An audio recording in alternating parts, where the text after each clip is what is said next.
And namaste, everybody. Bruce here from rootsoflife.org. And I wanted to take this opportunity to make a video here for the Usui Reiki Ryōhō group that I manage on Facebook for the poll. And it looks like at the moment of filming anyways that the question that is getting the most number of votes is talking about best practices during a session. So that's what I'm making now. The vote might change and maybe I'll make another video here shortly, but for the moment, here's where we are, and these are my thoughts on best practices during a Reiki session with a client. So, first and foremost, in my opinion, our role as a Reiki practitioner is simply to hold space for the person. We have to remember that everybody is on their own unique healing journey and their own unique journey through their lives, right? If we go in with the idea that I'm going to do something to facilitate that journey or to facilitate their healing or their understanding or whatever, this is me interacting or not manipulating is a heavy word, but I'm interjecting myself perhaps into their own trajectory and their own journey. Now, I recognize that this is a precarious discussion here, and I know that there's a lot of strong feelings on this, and I'm not trying to say that my approach here is the definitive, right? I mean, it's just my opinion on it, but it's one that I think resonates quite well, at least with me and perhaps with everybody else listening. When we have a client in a session, right, when I'm working with somebody, if my consciousness is staying with their journey, so for instance, maybe you've got a brand new client who's come in, maybe they've got an intake form and they've given a list of reasons why they've come to see you as a practitioner.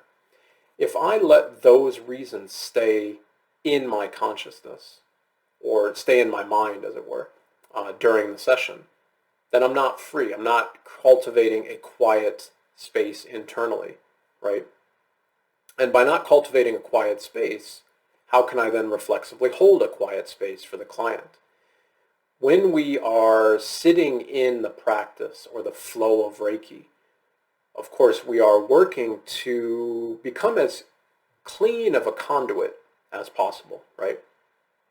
As pure, again, it's quite often said that we want to be a pure conduit, but pure is just another weighted conversation, and it would be impossible to be a pure conduit of energy because we have a body, and that's automatically going to create resistance, right? So, that's why I'm giving pause to these words, because they can be really loaded words, really heavy words sometimes.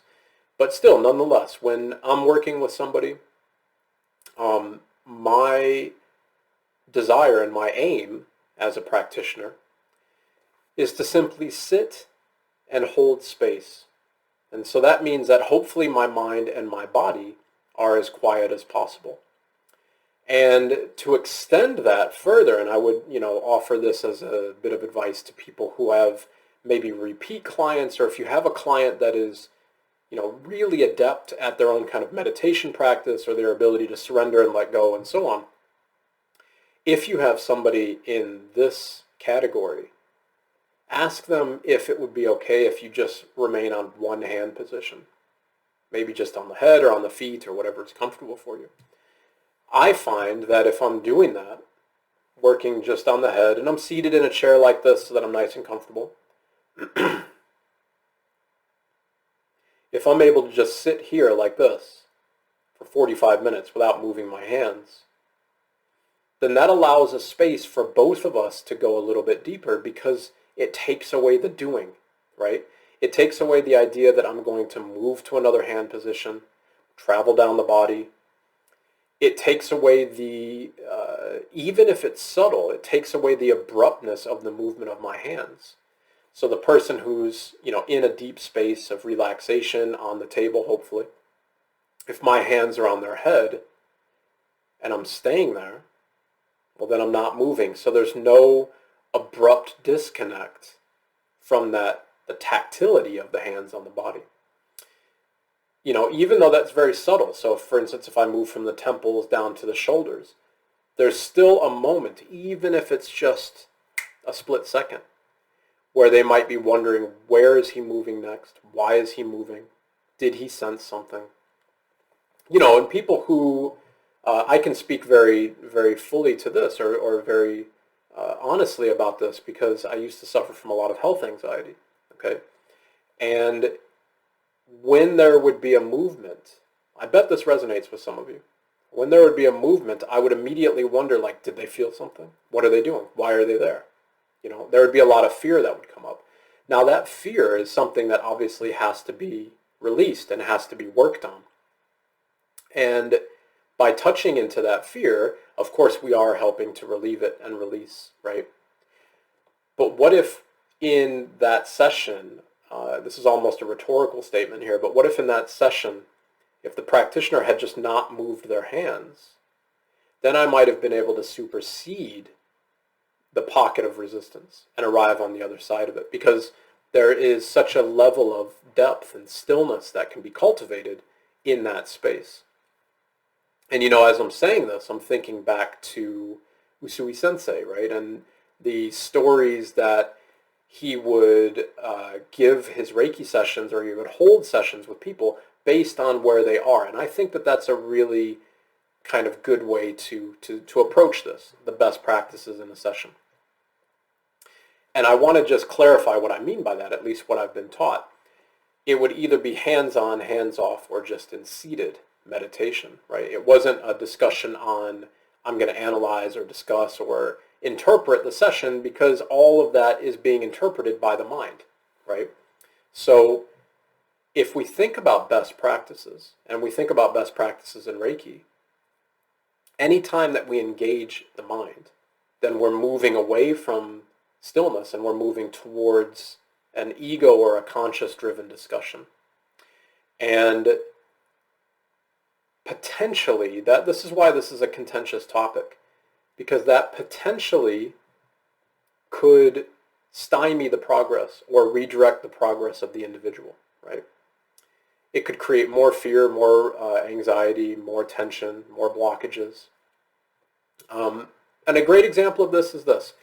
If you go to a naturopathic doctor, right, there will absolutely, assuredly be something wrong with you, because there has to be, because otherwise how are they going to make any money, right? How are they going to, prescribe the drugs that they have and so on? And the reason I'm saying a naturopath here, I'm not criticizing naturopaths. I want to be clear on that. What I'm saying is we are looking for things that are more metaphoric or metaphysical in natural or naturopathic health, right?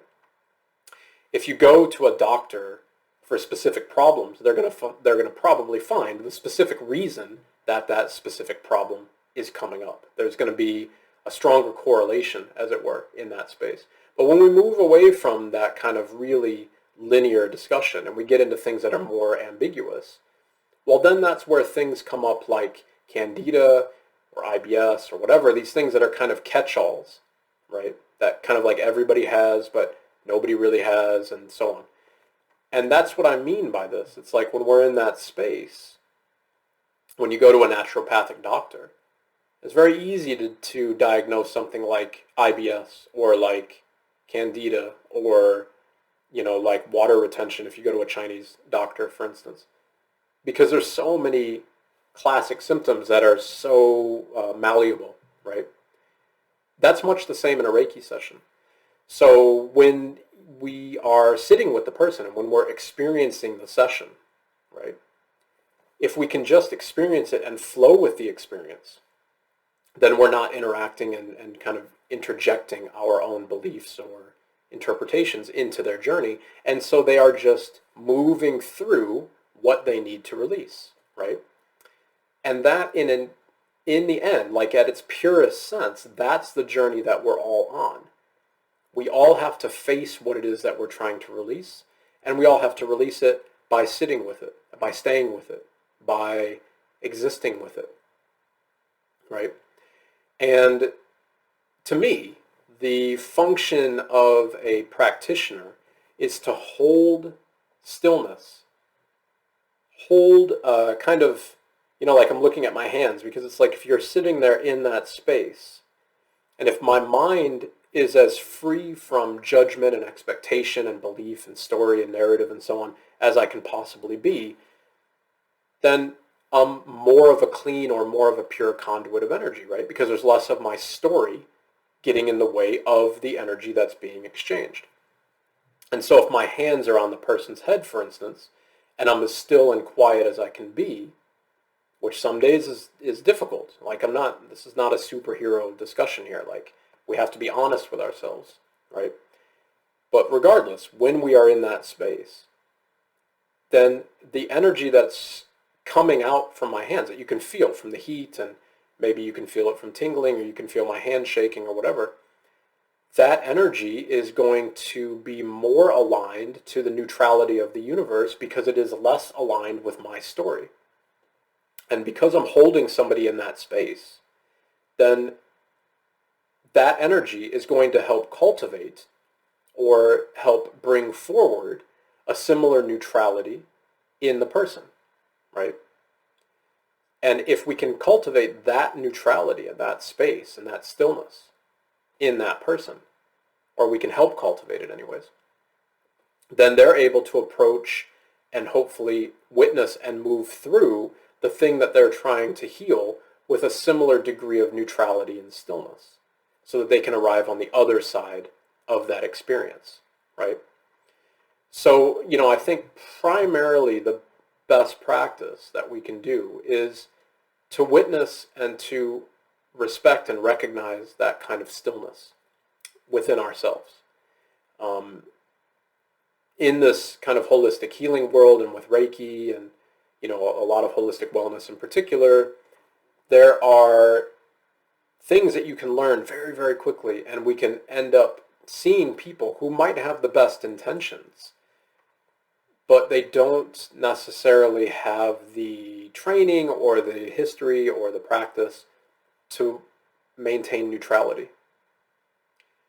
And that's super important here, right? We have to maintain neutrality because we have to be invisible to the journey that the person is on.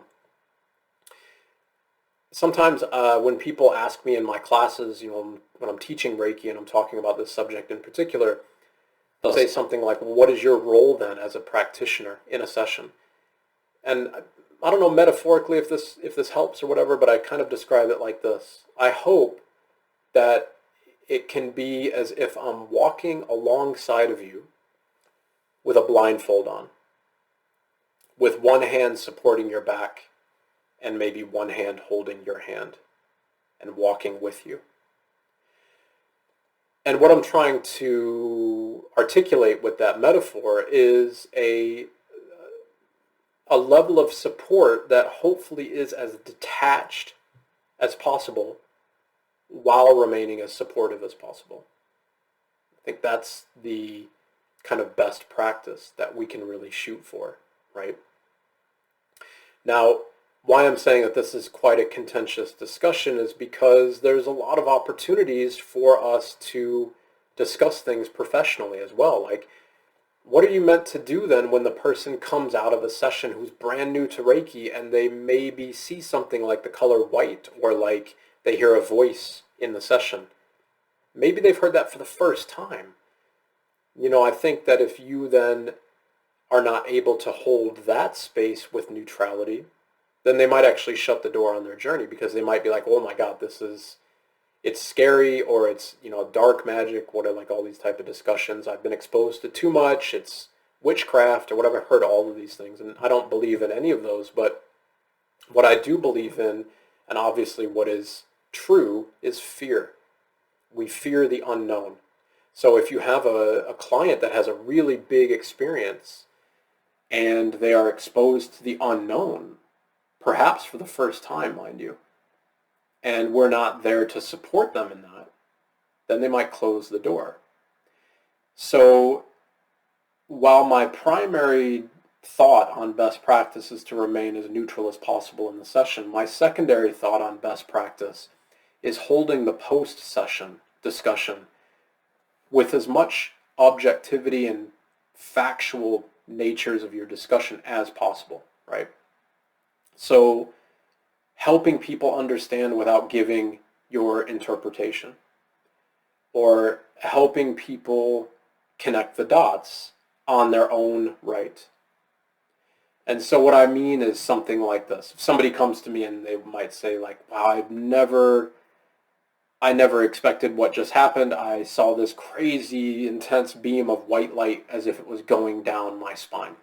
Okay. I have to hold that discussion, I think, with some sort of support. Otherwise, they might not want to come back to that. So my first question would be, have you ever experienced that before? Okay, yes or no. Let's say yes. Okay, how often or when does that come up? And then, they might reply. And then I might say something like, in general, a white light, when seeing a white light, is usually correlated to the energy moving through the entire spine. It's just a sign that we are relaxed and that the movement of energy has become less confined by our own friction, as it were. Much the same as people say they see a white tunnel of light when they're dying. You're obviously not dying, but you're just getting relaxed to the point where your body is a little bit less discernible and your energy is a little bit more discernible, perhaps. Right? Does that resonate with you? And see, I'm basing that off of things that would be external to the session. So like the general experience of people in near-death situations, or when they have these kind of out-of-body experiences, they always kind of say the same thing. So have you heard that before? Probably they have, and they can relate to that. I'm not interjecting into their own experience. And where they are at the end of a session, I would then follow up by, usually my clients will come once a week. And so I would say, go home, and when you go to bed, bring back the memory of that white light. Breathe through it and think about it, and just think about it. Just witness it, just try to re-experience it, and then see if anything further unfolds. And if it does, when we come back, you can stay in that same place, and we can see if, in the session that will be accessible again. If it's not accessible, that doesn't matter. It's fine. At the end of the day, we just let all of these things pass because it is energy moving through the body, and we are struggling to try to interpret that energy, right? Now, interpreting it again might need to be as factual as possible. So colors with the chakras, with the meridians, with the emotions, with the organs, with the triple diamond system in Usui Reiki Ryōhō, with the symbols and so on, we might want to create a relatively this is all metaphoric, right? It's difficult to talk factual in this, but we can talk about things that are generally assumed in this discussion. For instance, green over the heart center, part of the triple diamond system, if you're staying within the discussion of Usui Reiki Ryōhō, or part of Anahata, the heart chakra, if you're going in a more Western approach to energy flowing through the body. I don't personally shy away from discussing those things. So colors, emotions, organs, meridians, ages, chakras. When people have connections to deities or to visions or voices or whatever, then I would simply reply like, oh, that's interesting. Does that particular thing resonate with you? And if so, in what way? And then they would explain it. Oh, it's really interesting. Well, let's see if it comes back. That's it. So I think those are my two best practices. In my opinion, cultivate a space of neutrality within the mind and the body of yourself, so you can simply hold a space of, hopefully kind of enhanced, that's again a bit of a weighted word, but enhanced neutrality within the session for all people there, yourself and the client. And following up that space of neutrality, holding support post-session with a factual discussion, or as factual as possible anyways, on their experience without interjecting any of your own beliefs, anything that you channeled, anything that you felt, anything that you saw, anything that you experienced or you believe or whatever, because that can be a very precarious space. Now, I'm speaking specifically on this from the Eastern perspective, right? And the Eastern perspective of Reiki is just placing your hands and letting go. That's it. Anything that comes up is in my mind, and it's my interpretation, so I'm not letting go. So let go of everything and try to cultivate stillness, and there's no need to discuss. That worked really well for me in Hong Kong, where people were very familiar with the flow of energy, so they would be happy to not discuss. It doesn't make any difference because they're familiar with it.